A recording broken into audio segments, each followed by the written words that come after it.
increase your accuracy. Last of all, consider that most players are not training their eyes like this. Doesn't that make you feel good?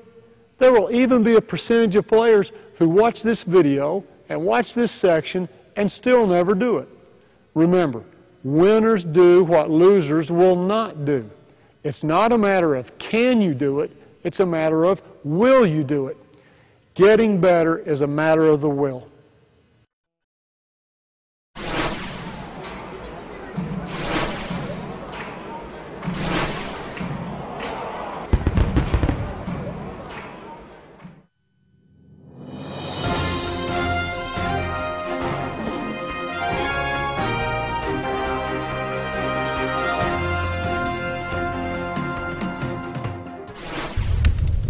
Chapter 8, the Women's Chapter.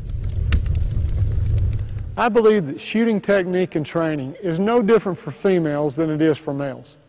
And if you believe the same way, then skip this chapter.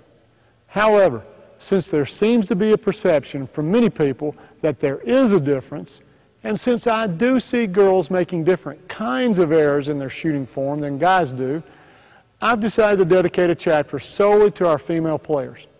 Let me start with a personal illustration. By the time I was in college, I was becoming a pretty good shooter. One day after our practice, I was watching our girls' team finish their practice. Their best shooter, Liz, stuck around after practice to get in a few more shots. I asked her to play me a game of horse. I let her go first, and that proved to be a mistake. Her first shot, which she makes, was a 15-footer in the corner. After I match it, she moves back to what's currently the three-point line. I match that as well. She then moves back to the out-of-bounds line, makes the shot, but I make mine as well. So far, so good, right? Liz then steps out of bounds to the edge of the big border and knocks the bottom out of the net.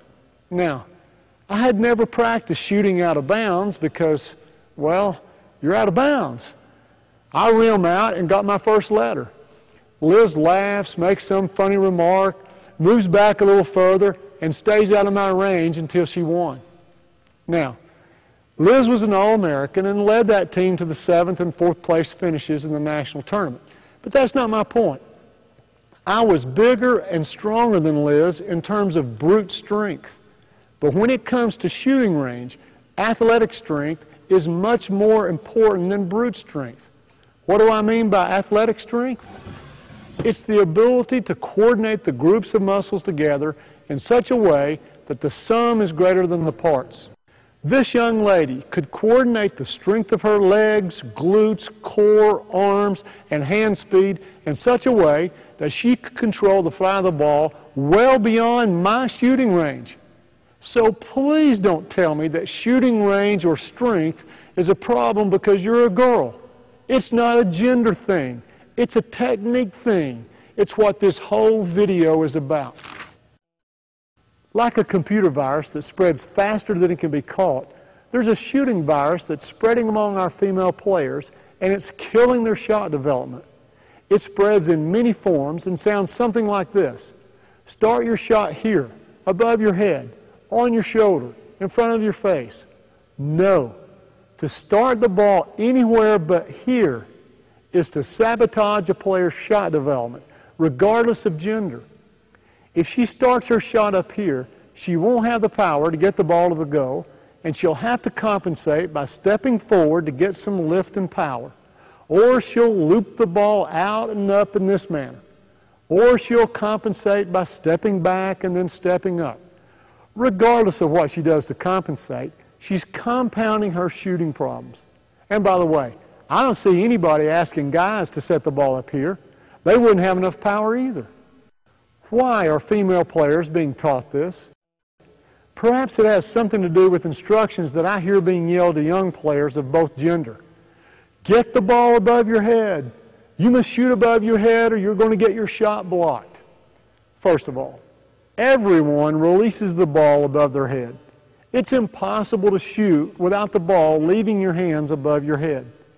Second of all, getting your shot blocked is a result of not reading the defense and not knowing what gap is needed for you to get your shot off.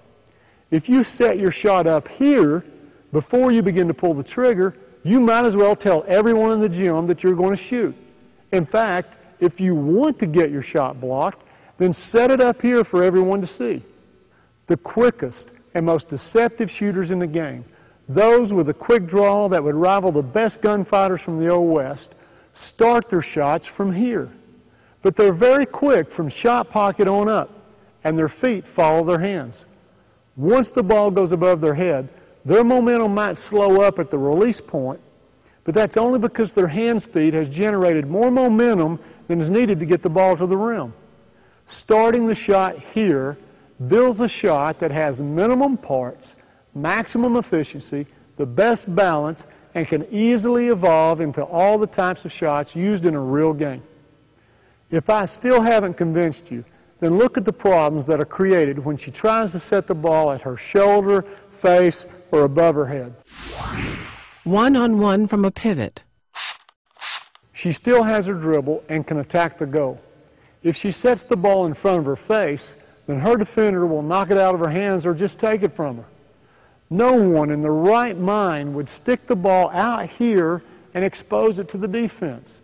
In addition, if she sets the ball above her head, in front of her face, or on her shoulder, and then tries to drive past her defender, she must bring the ball down to her hip level in order to dribble. And that takes too long. She'll never go by even the slowest of defenders. The only practical place to set the ball where she can protect it and still have a chance to quickly shoot or quickly put it on the floor is here, right in front of her belly button. Shooting off the dribble. Shooting off the dribble becomes even more difficult if you try and set the ball too high. If she tries to set the ball up here before she starts her shot motion, she's going to break her upward momentum that began when she picked up her dribble. It would look like this. Stop, pick up the dribble, set the ball up here, now coil again and start the shot motion. There are too many pieces for the shot to be efficient. If she had been trained to begin her shot motion from her belly button, then shooting off the dribble becomes one continuous smooth motion where she can recruit the uncoiling motion that comes from already being low and in a bent position while dribbling and ride that momentum up. When she picks up her dribble, both hands will be on the ball with the ball already in the natural position of her belly button.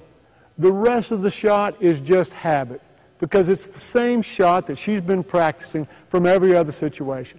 In other words, regardless of the situation, she'll pull the ball into a naturally strong position that helps her keep a square stance to the goal and begin her shot motion up and out, everything working together to recruit maximum momentum toward the goal. Conclusion, Women's Chapter. Let me conclude with this. If someone out there feels the need to point out the difference between men and women's basketball, then that's fine. Is there a difference between men's muscle fiber and women's muscle fiber? Is there a difference between their centers of gravity? Are women's knees more susceptible to ACL injuries than men's? Experts say there are differences in those areas. But when it comes to developing a great shot, let's not create problems that aren't there. Whether you're male or female, go back to Chapter 1, forget about your gender, and develop a great shot.